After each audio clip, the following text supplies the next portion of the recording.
बरगढ़ जिलार स्वास्थ्य सेवा को सुदृढ़ करने बरगढ़ नागरिक मंच तरफ स्वास्थ्य मंत्री डॉक्टर मुकेश महालिंग को गोटे स्मारक पत्र प्रदान करा जायछि।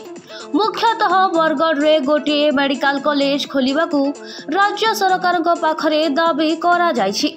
सेहीपरि सहरर पुरातन जिला मुख्य डाक्तरखाना को पूर्वतन सरकार गोष्ठी स्वास्थ्य केन्द्र घोषणा करथिले, किंतु आवश्यक डाक्तर स्टाफ परीक्षा पाए जंत्रपातिर व्यवस्था नथिबा कारणरू रोगी माने बहुत हैरान हेउछंती। तेणु यार सुव्यवस्था करने सह सहर मध्य कारागार को बाहर को स्थानांतर करी सही जगार 300 शज्या विशिष्ट FRU किंबा सिटी हॉस्पिटल घोषणा करने को दाबी होईछि। सेहीपरि बरगढ़ जिलार खेदापाली स्थित मुख्य डाक्तरखाना आवश्यक डाक्तर नर्स स्टाफ परीक्षा औषध इत्यादि जोगाई देबा पई बरगढ़ नागरिक मंच दाबी करिछि। संगठनर सभापति आईनजीवी भीष्मदेव सरा, भवानी साहू, सयना पंडा, टिंकू नंद, नित्यानंद बाग, सुरथ साहू, सत्यनारायण मेहर, सुशांत साहू, जीवनलाल चौधरी, सुदाम साहू, टंकधर बेसरा, सुधीर बरिहा, जीभिरा और अन्य माने उपस्थित थिले। भीष्मदेव सरा, सभापति बरगढ़ नागरिक मंच बरगढ़।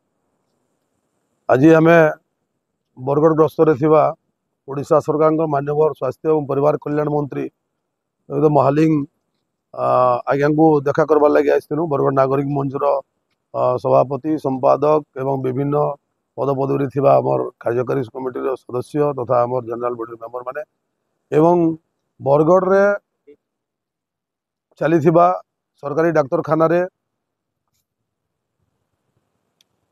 माने डाक्तरखानार असुविधा यथा डाक्तर मानकर अभावी, ओटी रे प्रॉब्लम, लिफ्ट प्रॉब्लम एवं विभिन्न समस्या नहीं स्वास्थ्य समस्या नहीं देखा करवार लगे आसनु। एवं सरकार जो प्रस्ताव नहीं जे प्रति जिले में गोटे लेखा मेडिकल कॉलेज हम जनसाधारण सुविधा सकाशे, रोगी मान सुविधा सकाशे, किंतु बहुत दुखर एवं परितापर विषय जे प्राय 20 गोटी जिले में मेडिकल कॉलेज स्थापना करने सरकार इतिमध्य घोषणा कर सारी बरगढ़ पश्चिम ओडिशार प्राणकेन्द्र एवं गोटे स्वास्थ्यर हब गोटे हेल्थ हब होगा जाऊँगी। विभिन्न प्रकार विभिन्न डिपार्टमेंट स्पेशलिस्ट डॉक्टर माने अछंती एवं प्राय 4 ରୁ 5 राज्यर रोगी माने बरगढ़ को विभिन्न समस्यार चिकित्सा उपलब्ध होगापाई से माने बरगढ़ को आसुछंती। एवं बरगढ़ में आप जानते विभिन्न डिपार्टमेंट सब स्पेशलिस्ट अच्छा, तेणुक बाहर राज्य रोगी मैंने आसुँच, किंतु बहुत परितापर विषय जे आज पर्यंत बरगढ़ जिले में गोटे मेडिकल कॉलेज घोषणा हो पारि ना।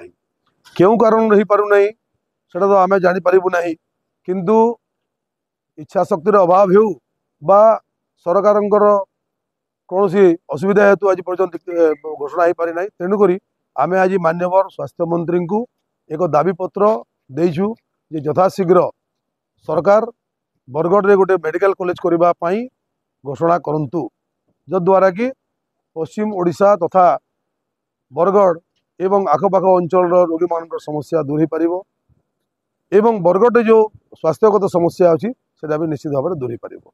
एवं यार एककिता नकल बरगढ़ विधायक अवगति निमंत्रण दि जाइछि एवं आगामी दिन रे आमे माननीय मुख्यमंत्री को एक दाबी पत्र देवार कार्यक्रम रही। देखु आम निश्चित भाव में आशावादी, कारण सरकार प्रस्ताव नहीं सारी प्रति जिले में हो, किंतु बरगढ़ जेहेतु गोटे प्राणकेन्द्र पश्चिम ओडिशार प्राणकेन्द्र बोली कह जाए एवं गोटे स्वास्थ्य जनित गोटे हब होगा जाऊँगी, तो दुख लगुच बरगढ़ जनसाधारण दुख प्रकाश कर अन्य छोट छोट जिला मानक घोषणा होगा सत्वे बरगढ़ में पर्यटन हो पारि ना। निश्चित भाव में आशा देवे सरकार पाखे आम दाबी रखीचु, निश्चित भाव में आगामी जो घोषणा हम से लिस्ट बरगढ़ लिस्ट आसो बोली आशावादी अच्छे।